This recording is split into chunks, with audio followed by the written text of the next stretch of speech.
Second এদিকে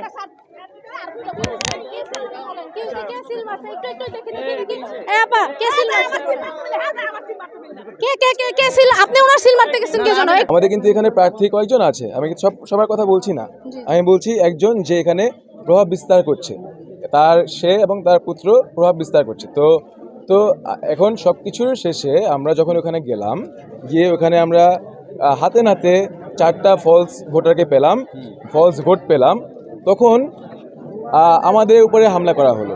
আমাদের উপরে হামলা করে আমাদেরকে কেন্দ্র থেকে আপনাদের উপরে যে হামলা করেছে সেটার কতটুকু প্রমাণ আছে? এই দেখেন, আমার এখানে ফুটেজ আছে, আমি সব, আপনি যত প্রমাণ চান আমার কাছে সব প্রমাণই আছে। তো তারপরে আপু আপনি একটা বলেন, যখন আপনার উপরে কেউ হামলা করবে আপনি কি ফোন দিয়ে ভিডিও করার সময় থাকে? সময় থাকে না। তো এটা আমাদের আল্লাহর রহমতে ওখানে আমাদের কিছু সাংবাদিক ভাইরা ছিলেন যারা আমাদেরকে এই ভিডিওটা করে আমাকে পরে পাঠিয়েছেন, নয়তো আমার কাছে কোনো এভিডেন্স থাকতো না। কারণ এরকম পরিস্থিতিতে কিভাবে এভিডেন্স থাকে বলেন? তো আমাদের উপরে হামলা করে আমরা এখানে আমার এক এই যে ভাই, আমার এই ভাইয়ের উপরে আমার বলতে পুরাই হামলা, মানে একদম পারে না বলে দরকে ওকে ধরে ইচ্ছা মতো পিটা, মানে এরকম ধরনের হামলা চলতেছিল। তারপর আমি পুলিশকে ফোন করেছিলাম, আমাদের এডিশনাল এসপি খাইরুল ভাই আমাকে বলতেছিল ভাই আপনি ওয়েট করেন, আমি পুলিশ ফোর্স পাঠাচ্ছি। তারপর পুলিশ ফোর্স পাঠানোর পরে আমি একটু কিছুটা সেভে ছিলাম, আদারওয়াইজ আমাকে মনে হয় পুরো বলি পুরো অ্যাটাক করার জন্য কেন্দ্রে।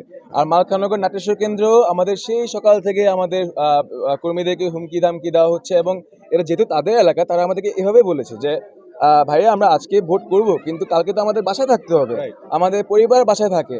এখন মালখানগরে আমরা মালখানগরবাসী, আমরা আজকের দিন একদিন ভোট দিয়ে পরে আগামী দিনগুলো কীভাবে কাটাবো?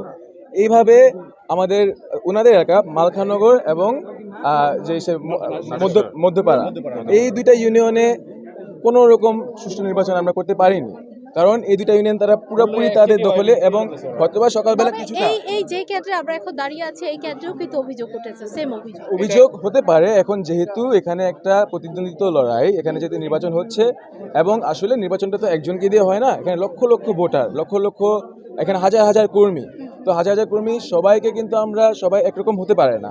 তো আমরা যদি আমাদের 1000টা কর্মীর মধ্যে 9099টাও আমরা এনশিওর করতে পারি যে তারা কোনো রকম উচ্ছৃঙ্খল কাজ করবে না, কিন্তু এটা কি সম্ভব হয় যে 1000-এর মধ্যে কি যে একজন যে উচ্ছৃঙ্খল কিছু করবে না, এটা তো আমরা বলতে পারি না।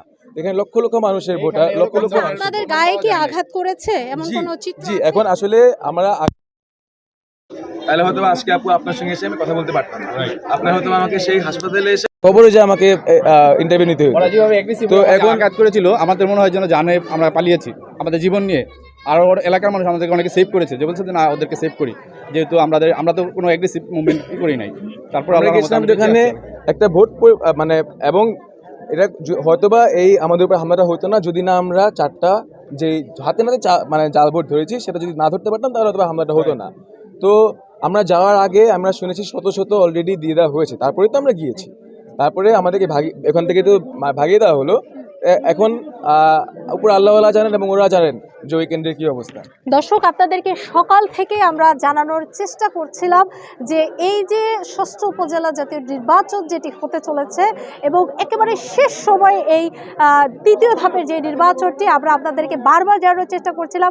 বিভিন্ন কেন্দ্র থেকে আমাদের কাছে অভিযোগ আসছে, জাল ভোটের অভিযোগ। সেই জাল ভোটের যে চিত্র ইতিমধ্যেই তরুণ ভোটার যারা রয়েছে তাদের মুখ থেকে আপনারা শুনলেন, এবং আপনাদেরকে আমরা তথ্য প্রমাণের ভিত্তিতে নিউজের মাধ্যমে আমরা আপনাদেরকে জানিয়ে দেওয়ার চেষ্টা করব কিভাবে আসলে জাল ভোট হয়েছিল। এবং সকাল থেকে কিন্তু বিভিন্ন কেন্দ্রে কেন্দ্রে আমরা ঘুরে আপনাদেরকে দেখানোর চেষ্টা করেছি, প্রত্যেকটি কেন্দ্রে কেন্দ্রে কিন্তু একই চিত্র ফুটে উঠেছে। যখনই আমরা যাই প্রিজাইডিং অফিসারের যে ভোটের পরিমাণ সেটি কিন্তু একেবারে দ্বিগুণ হারে বেড়ে যায়, অথচ কেন্দ্রে কোনো ভোটার নেই, জাল ভোট হয়েছে। আবার